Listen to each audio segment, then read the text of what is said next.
Et en ce lundi 2 février, signalons l'ouverture cet après-midi de l'affaire dite du Carlton de Lille au tribunal correctionnel de Lille.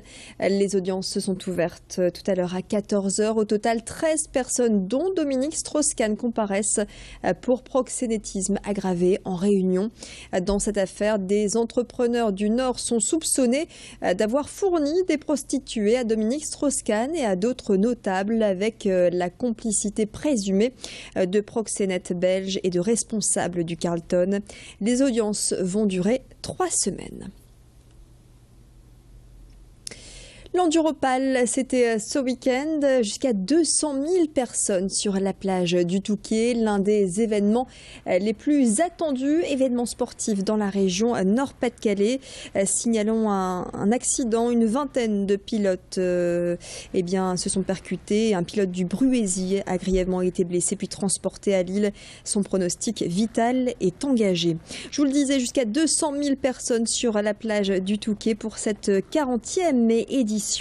Et pour la seconde fois consécutive, c'est Adrien Van Beveren qui s'est illustré et qui est arrivé en tête de l'Enduropal.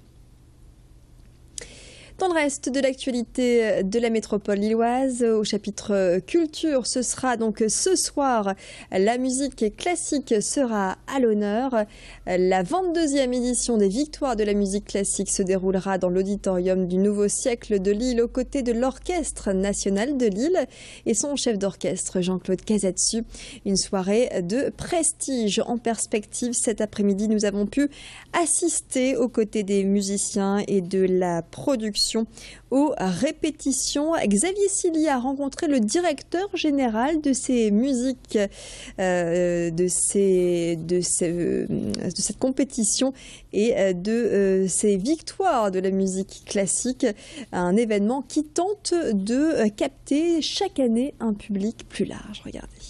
Demain, on va savoir les chiffres à 9 h. Peut-être qu'on va toucher 1,2 million, 1,3 million, 1,4 million personnes.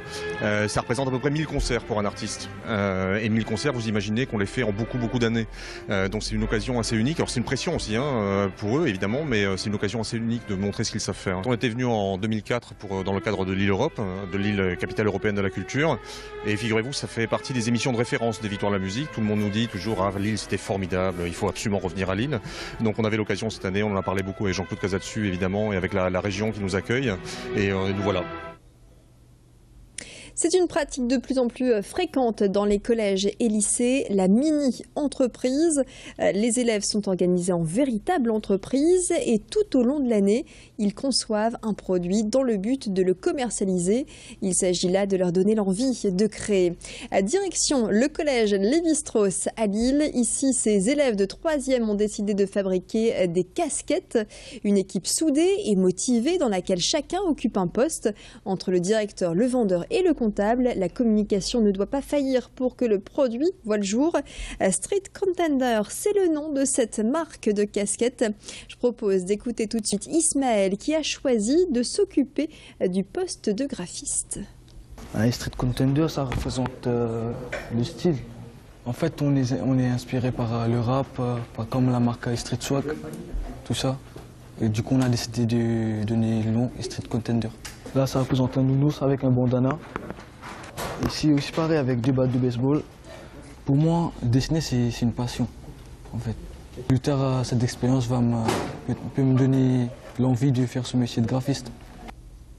Il est bien parti pour détrôner le traditionnel sandwich. Le burger envahit les tables à l'heure du déjeuner et dans la métropole lilloise, les restaurants ou food trucks qui proposent des burgers poussent comme des champignons. À Lille, sur la façade de l'Esplanade, un nouveau resto propose à la fois des burgers gastronomiques et de la volaille façon rôtisserie. Une entreprise familiale qui pose son socle sur 2 grands établissements lillois.